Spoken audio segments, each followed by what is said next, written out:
This is James Taylor, and you're listening to The Creative Life.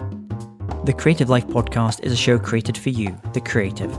If you're looking for inspiration, motivation, and advice while at home, at work, or on your daily commute, then this show is for you.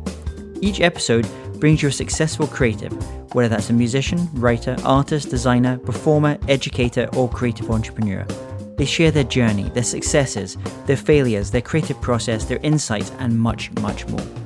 This episode is sponsored by C-School, the online school for creativity training. If you'd like to unleash your creative potential and access a free Creativity Blueprint training series, then just head over to c.school. That's www.c.school for your free training series. In today's episode, I speak with Benjamin Hardy, and we talk about creative environments, writing a book proposal, mentors and masterminds, and why willpower doesn't work. Enjoy this episode. Hi there, it's James Taylor. I'm delighted today to welcome Benjamin Hardy. Benjamin Hardy is an author, speaker, husband, and foster parent of 3 kids, although not necessarily in that order. As the #1 writer at Medium.com, his work has been read 50 million times. He is nearing the completion of his PhD in organizational psychology, and his new book, Willpower Doesn't Work, is out now. And it's my great pleasure to have him on the show. So welcome. Thank you. I'm really glad to be here with you, James. So share with everyone what's going on in your world just now. Yeah, so just spending a lot of time in court, actually trying to adopt our 3 foster kids that we've had for 3 years, trying to finish up school. I'm in the last year of my PhD program in organizational psychology. And then, pretty much just draining all my energy, my time, and my money, my resources into making sure that this book succeeds. Willpower Doesn't Work. So really glad to be on the show with you and just kind of having fun with those things. So the book is fantastic, a great read. I can normally tell if I've enjoyed a book because of the marginalia. I can see all my margin notes on the book that I've got in front of me just now. And you argue in that book that success is really more a function of how we design our environment than it is our willpower. Can you explain that? Yeah, absolutely. So we live in, a very individualistic culture. Most people probably who are listening to this podcast. And so in the Western culture, we're very focused on ourselves. And so most of the self-improvement writing that people read about is about improving themselves. It's about upgrading their mindset or, setting better goals or, exerting more effort and willpower. We live in everyone's talking about hustle, hustle, hustle. And what my take is this. After spending all this time studying psychology and also having lots of transformational experiences in my own self-improvement and also being a foster parent and just kind of putting all this stuff together, what Willpower Doesn't Work is all about is that your environment is either it's pulling you forward or it's pushing against you. And in my opinion, most people's environments are pushing against them. And when your environment is pushing against you, you have to use willpower to overcome it. It's like trying to swim upstream. And environmental design is about structuring environments and putting yourself in situations where it pulls you forward, where you don't need to worry about willpower because who you want to be and what you want to do is just a product of the situation. And that's a very different way than most people look at themselves. And so, that's kind of what the book's all about. It made me think of and I don't know where I heard this phrase before, but it was a phrase, change the water, not the fish. If you have a sick fish, you change the water first before you try deal with the fish. And so there was so many things that you give, examples that you give in this book, and you back up with the data and the science behind it, in terms of creating something you call enriched environments. Can you explain a little bit, this idea of enriched environments and when it comes to really setting the game up to win, whether ourselves and the people that we care about and our community, what does that mean, enriched environments?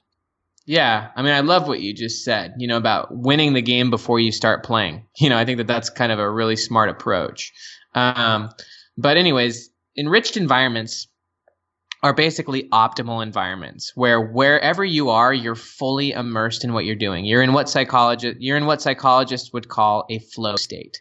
So you're fully immersed. You're completely, in there. You're not distracted. You're not semi there. You're not semi-engaged. You're fully engaged. And so what do those environments look like? Well, there's 2 types of enriched environments that are kind of optimal for high performance and success. One is environments that are totally structured and set up for high high demand, high stress. So, those are the kind of environments where you're trying stuff you've never done before. You've got lots of responsibility. You're taking on big challenges. The stakes are high. I mean, the consequences are quick. Like, I would compare that to like being in the gym with a personal trainer. Like, you're in there and you're pushing yourself, but kind of like with fitness, almost all of your growth is not going to happen while you're actually at the gym. It's actually going to happen while you're resting and recovering. And so that's the other type of optimal environment or enriched environment is, so you're either fully on in like the high stress environments or you're fully off in the high recovery environments. And in the high recovery environments, you should be fully detached. Like, there's a lot of research on psychological detachment from work, and it talks about how people who don't allow themselves to like emotionally and physically like stop working, they can't re-engage while they're at work at the same level. Cover physically, mentally, be unplugged, like allow yourself to reset, allow yourself to get off the computer. And it's during that recovery time that obviously you're going to make your biggest connections with people you love. You're going to get your biggest creative insights because that's the type of environment where the most creative insights come. And that type of environment allows you to do your work at the highest level. And so the problem with those type of environments is that for most people have not set up their lives to live in enriched environments. When they're at work, they're semi-distracted, and when they're at home, they're semi-distracted, and so they're never in flow in either situation. So both of these types of enriched environments are rare. Like, most people, they're not focused, they're not fully engaged when they're at work. There's lots of distractions. There's low consequences for failure. They're not usually trying stuff they've never done before. And most people don't fully engage. They're not fully engaged while they're home. They never fully allow themselves to disconnect. Like, they've always got their phone on them. They're always slightly plugged in. So they're never fully recovering and detaching. And you use an example. One of the ones I really liked was I think it was an entrepreneur who he has these two completely different environments. I think one was in California and the other one was in Florida, and he uses these two different places for totally different things. Can you maybe explain just a little bit? We don't want to give too much away in the book, but maybe just kind of talk about that as one of the examples. Yeah, I mean, happy to give away as much as we want. You know what I mean? Honestly, what I love about this book is we're going to give this example, but it is just packed full. I mean, a lot of books today, they will come out and they'll have some great theory there, and they'll have some nice ideas, but there's nothing really to kind of ground it. And one of the things I love about this is you back it up. You back it up both with, because you come from from a PhD background as well, but also you back it up with great stories. So this is one of the stories I really loved in this book. Awesome. I'm glad you loved it. So yeah, I mean, there was an entrepreneur who I know, and she has two houses. She's got a house. I actually forget where they're at. I think it's Denver and Vegas. But ultimately, one of the places she goes, her business partner lives, and then the other one is just like where her family and friends live. And she spends 2 weeks out of the month, with her business partner, just working hard. And she's, and she just crushes it. She works like 18-hour days, and she's just killing it. And then when she goes back home, she doesn't almost do any work. She's almost fully resting. I mean, she's got a small office and she kind of checks in from time to time, but she's mostly like resting and recovering, getting tons of sleep, doing lots of recreation. And that's kind of her way of like going on and off regularly. I mean, it's like a really optimized way of doing what Tim Ferriss would call having mini retirements, but it's kind of just living at that life, living that lifestyle. And I'm wondering, as you were writing this book and you were there's some of this research was being revealed to you, these examples were being revealed to you as well. Did it change how you were writing the book? Did you start to say, oh, okay, well, actually what I need to be doing is I need to be creating those enriched environments for myself. I need to find that place that I just do my really focused, the work that I do, and I need to have change things up in terms of the home environment so that I can fully, just spend quality time there. Yeah. I mean, the reason I wrote the book is because, intuitively these things made sense to me, and I had been kind of experiencing them in my, spent too many days not fully engaged with my kids. You know what I mean? And it's like, I became aware of the environment very quickly, even like, in my own life, but also when I brought in these kids. But yeah, I mean, the reason I wrote the book is because I'd been studying this stuff in psychology, and it was like all of these ahas were popping up, and then it was just finding amazing stories of how people were actually applying it. So yeah, I mean, I definitely, through the process of writing this book, have tried to apply it as much as I can. You know what I mean? And that's why I wrote it, is because I mean, to me, the cost is too high, like not only the cost of not being able to do amazing work and not being continually stretched and, trying to expand and grow as a person, but also in actually being with your loved ones or actually taking time to enjoy life. And so, yeah, for me, the reason I wrote these principles and strategies down is because I think that this really is kind of, to me, it's hard to live in a congruent way without doing this. There was another great example that you gave in terms of as people start to get into the book, they kind of learn a different way of thinking about goals and goal setting as well. And one of the examples I think is going to chime with a lot of our listeners who are, let's say, we have a lot of listeners I know that are musicians or writers or designers. And you mentioned a pianist in the book, I think it was John Burke, who does something really interesting when it comes to setting his goals, when he's kind of working on a new project, a new album project. Can you kind of describe that? Because I think for a lot of people that are listening just now, thinking, okay, well, this kind of environment thing, that kind of makes sense. I kind of feel that just now, but kind of what he did, I thought was very, very interesting in terms of setting the game up to win. Absolutely. Yeah. So John Burke is a really cool guy, great friend. He lives in Atlanta, Georgia. He's 29 years old. He's super prolific. He's published. I mean, he's composed and, I don't know if the word published is, but kind of put out, I think 7 or 8 albums. And, in 2017, one of his albums was nominated for an Emmy. Anyways, so I had heard about him just because his work is so great. And, I heard about one of the songs that was on his album. It was called Earthbreaker. And, that's what initially got me interested in him, is the fact that, he was explaining the song, and he said that when he first wrote the piece, because he composes his own music and then he plays it, when he composed the music, it was above his skill level, so he wrote this song that was like beyond his capacity, and then he had to force himself, through tons of practice to learn it. But then that was the initial reason I interviewed him. And then I kind of dove a little deeper into his whole creative process. And, he reflected what I find a lot of high performers do. And it's exactly what we're talking about in this conversation. It's a lot about setting up the situation to win. So here's what John Burke basically does. And it's how he's been so prolific. Whenever he comes up with the idea of a new album or new project that he wants to do, the same day that he says, okay, this is something I want to do, he wants to make sure that it actually happens. And so he calls his sound engineer, and it's usually, I think, like 3 months in advance, and schedules in time with his engineer to actually record the album that he's never even done anything on yet. He pays in advance the fee to, get the space so that he's both, time committed, but also in financially invested, because that's such a key component of becoming committed.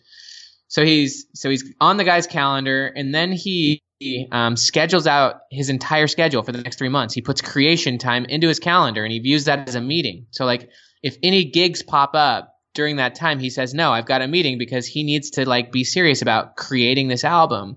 And then to create social pressure, he reaches out to his fans on social media and email and stuff and tells them that he's working on a new album, and, says when it will be finished and released.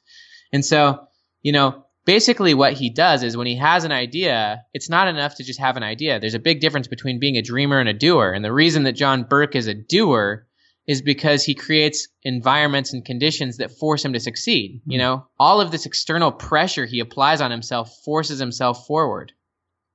It's fascinating. I mean, that part of the calendar as well, I think is so important, because sometimes people come to me and they'll say, I'm struggling on achieving this particular thing that I'm trying to do. And most of the time you just have to ask them, well, let's have a look at your calendar. Where is that scheduled in terms of working on that thing? And if it's not there, you've got a pretty good sense that maybe they haven't fully committed to it, or they just haven't given themselves time to be able to kind of do that work as well. In the book, you talk really movingly about the power of mentors and learning that way, rather than just necessarily just book learning or going to university or college, but learning from your peers, learning from your mentors. And you speak a lot about the Genius Network. I know we've had other guests on the show as well that are also members of the Genius Network. Can you talk about kind of why you found having a networking group, a mentoring group like that was so powerful, and how it's helped you kind of get to where you are today. Yeah, 100%. I mean, so the whole book is about the power of environment, and it's so countercultural because most Western thinkers downplay the power of their situations. The truth is that every thought and emotion and behavior you have is shaped by the situation you're in. And so once you become really aware of that fact and you decide, that you have big goals, then a lot of it's about how do you put yourself in the situations that will allow for optimal growth. And so when it comes to mentorships and learning and stuff like that, like for me, it started small. Like Genius Network, is an expensive mastermind group. That's like $25,000 a year to be a part of. When I first started writing, which was back in 2015, the initial investments that I made in myself were a lot smaller. I invested, for example, $197 into an online course that taught me how to write viral headlines and how to pitch my articles onto big platforms. So that was like a simple, mentorship that was digital. I bought an online course. The next one was I wanted to have a phone call with one of my favorite writers, and he was doing a book promotion where he was selling, basically if someone bought 20 books from him, they could have a 30-minute phone call with him. So that's like $250. And so I paid those $250, which, at the time, college student, it's not like that wasn't intuitive. That was kind of like, oh man, is this worth it? To pay $250, buy 20 copies of this guy's book just to talk to him for 30 minutes. But that conversation changed the trajectory of my career because it gave me insights directly from the source. I was able to ask someone who was where I wanted to be direct questions and get his feedback. And so there's a lot of cool principles that are here. I mean, number one is when you start investing money into your goals and into your relationships, that changes everything for you. It changes your identity. It changes your psychology. But it also changes your proximity to mentors and people who can help you. And so, the next one that was really big for me was actually writing the book proposal for this book. In September, October, and November of 2016, I started to say, I really want to write a book. My audience was growing online, but I didn't know how to write a book proposal. I was scared, there's so much emotional resistance to moving to the next level in your life. And so I just decided, I want to hire someone who's where I want to be and who I respect and who can help me do this well and fast. And so I spent $3,000 to hire Ryan Holiday to help me write that book proposal. And had I not made that investment, I would have never, I probably even to this day might have not written that proposal just because, if you haven't done something yet, there's a reason, you've got some emotional blocks to getting there. And so the cool part about investing in relationships and in mentorships is that first off, it breaks those blocks down psychologically. And also it puts you in access with people who can help you, who actually know how to help solve your problems. And so those are some of the, keys, I think, to investing. I mean, I've since, as we've talked about, put myself in higher level situations that continue to force me to, evolve to higher levels. And that's really what the whole book's about. So yeah, I think it's key. And it's interesting. I mean, I think the role of mentors is even more important now because there is so much content available online. Let's say if someone wants to write a book, they want to publish a book. There's so many different ways you can go to, but that process of actually going to a mentor, because it's a two-way conversation that you're having with them, they can see exactly where you are in the process, and they can give you the information that's right for you at that point. They can also say to you, if you're thinking about other things, that's really interesting, but that's not what you should be focusing on now. This is what you need to be focusing on now at this stage. So they can quieten down a lot of the noise that obviously is out there because there's so much other content on that particular topic.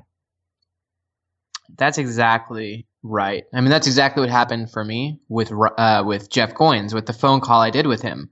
So, I mean, I called him because I wanted to get a book deal. And at the time, I only had 10,000 email subscribers. And, I was like, I really, really, really want this book. You know what I mean? And he said, Ben, don't do it. That's the same mistake I made. I published too early. So that point you said you worried that you advise like there's a danger in publishing too early. I mean, you've built up a huge following on Medium as well. So was the advice that you got there continue to kind of build your online your following, your community, your tribe there at the same time as getting that book proposal and then starting to get the deal and then start to work on the book itself? Yeah. Yeah, I mean, so what Jeff Goins told me was, don't publish too early. Give yourself a year or two to really build up your list. And if you do, you'll get 10 times the book advance, and that will just totally change the trajectory of your career. So, I mean, I called him to ask him how to get a book deal, and he told me, don't do it. Just exactly like what you said, like the mentor can see where you're at, and they can see what you don't see because they're higher up the mountain, and they can tell you, you're walking the wrong direction. So that's some great advice there as well. And we'll have some links here as well for some of the things that we're talking about. I'm wondering, in this creative journey you've had, was there a key insight or a light bulb moment where you went, okay, this is a direction I want to be going with my work, or this is a direction I want to be going with my life. This is how I want to construct. This is the environment on which I want to create around my life and the people that I care for. Oh, yeah. I mean, so one of the things I try to convey in the book is the importance of having peak experiences, peak moments. And, there's a really good book that recently came out by Chip and Dan Heath called The Power of Moments. But one of the things I don't think that they talk about enough in that book is that those moments often happen outside of your routine environment. You know what I mean? They happen while you're away. They happen, while you're on vacation or while you're just doing something different. And so for me, I've had so many of those experiences. I mean, when I was, 19 and 20, I was serving a humanitarian mission. And, I was totally just serving other people and like reading good books and learning and stuff. And it was during that time that like I was detached from everything back home and all the energy of friends and, all the expectations of school and stuff. I was able to just really spend some great time processing and thinking and learning and experiencing life. And it was during that time that I really decided I wanted to study psychology and I wanted to become a writer. And there's no way I could have come to that conclusion had I just gone to school right after college like most people do. And then like when it comes to stuff like Genius Network, like some of my biggest business insights have come when I'm in that situation and in that unique environment where you're surrounded by high level people and while you're, getting trained on high level concepts. Like just as one example, like I have an online course that I run. It's a yearly course, self-improvement, 52-week course to keep people going. And in 2017, the course was $200. And while I was at Genius Network, I had this insight pop in my head that I should charge $1,000 for the course, and I wouldn't have had that idea had I not been in that environment, because like every environment is set up for giving you different insights and thoughts, and being around those types of people, experiencing those types of emotions, learning what I was learning, all of a sudden I just had this insight, like I need to charge $1,000 for this course. And then that led me down this path of, well, how do I actually make that happen? So I mean, a lot of the big ahas and insights I've had, and one of the points that Chip and Dan Heath make is that these peak moments, these peak experiences that change your life, they can be manufactured. You can invest in them and you can create them, but very few people actually do. And so for me at this point now, it's about creating as many of those moments as possible, because those are the moments that are required to continually upgrade who you are. Well, we'll definitely have a link to that book as well. We were talking about some kind of resources. Obviously, the Genius Network, that's one type of resource that you use. But do you have any online resources or tools or mobile apps like Evernote, for example, that you find really useful for your writing and the work that you do? As far as online tools, not really. I mean, I use a journal. I write with a pen and a pad all the time, as far as just sketching ideas and also just writing my thoughts and, and experiences.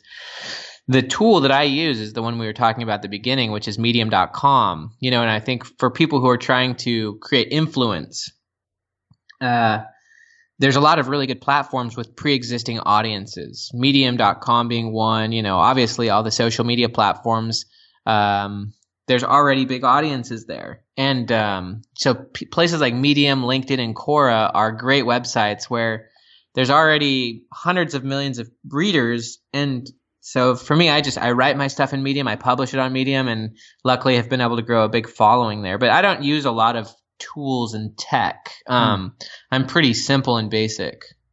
And you've in your book, you actually recommend a number of other books as well, and we've spoken about some of those just now. But if there was just one book that you could recommend to our listeners, you think this is going to turn their head, what would that book be? And also, if there was one album, one record, what would the album be? Oh, wow. That's a cool question. I don't really hear about music that much nowadays. That's great. As far as book, I think a book that's kind of starting to get a lot of traction that I think is really important is it's called The Body Keeps the Score. And it's all about trauma and about how everyone is dealing with trauma and has suppressed, negative emotions and pains. And it's a great book. I mean, it's one that I think everyone should read because it's all about healing so that you can move forward and continue your development. So The Body Keeps the Score.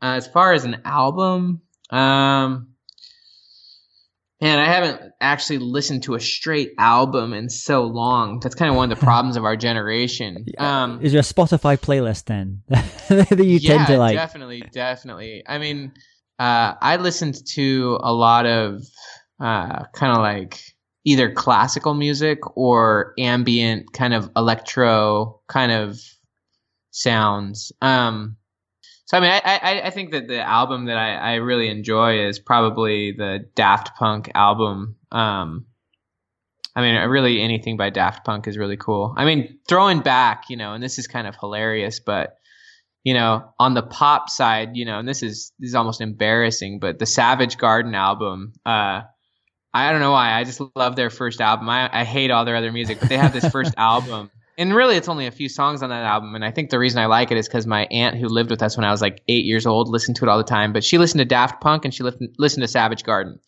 And those two things like totally like shaped my music taste. So very cool. Yeah, those, there you go. It was interesting. I remember I had the opportunity to work with Nathan East, who's a bass player that did the last Daft Punk album, and J.R. Robinson, who did that and also did Thriller and the most recorded drummer in history. And it's really fascinating being around them because, some of the things that you're talking about in terms of like having mentors, in this case, with Genius Network, is kind of what they spoke a lot about, is that they had them in their case. In the case of Nathan East, who's like probably now, he works with Eric Clapton and all, lots of huge acts, Daft Punk, for him it was Barry White. Barry White was his mentor when he first moved to LA.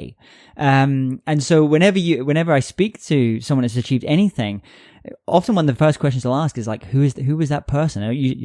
Sometimes it's multiple people, but who is that key person in their life? And in the book you talk about a number of those people for yourself. So just final question now. Let's imagine you woke up tomorrow morning and you had to start from scratch. So you have all the tools of your trade and the knowledge that you've acquired over the years, but no one knows you. You know no one. You have to restart. What would you do? How would you restart?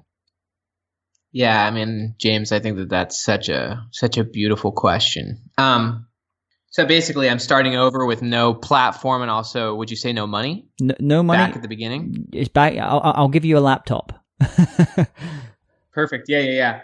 I think what I would do if I was starting fresh, like literally starting now, is I would start investing sooner and quicker. Because that's kind of the biggest insight I've gotten throughout this journey is that that really is the difference between being a dreamer and a doer. Throughout my whole PhD, I've studied what are the differences between wannabe entrepreneurs and real entrepreneurs.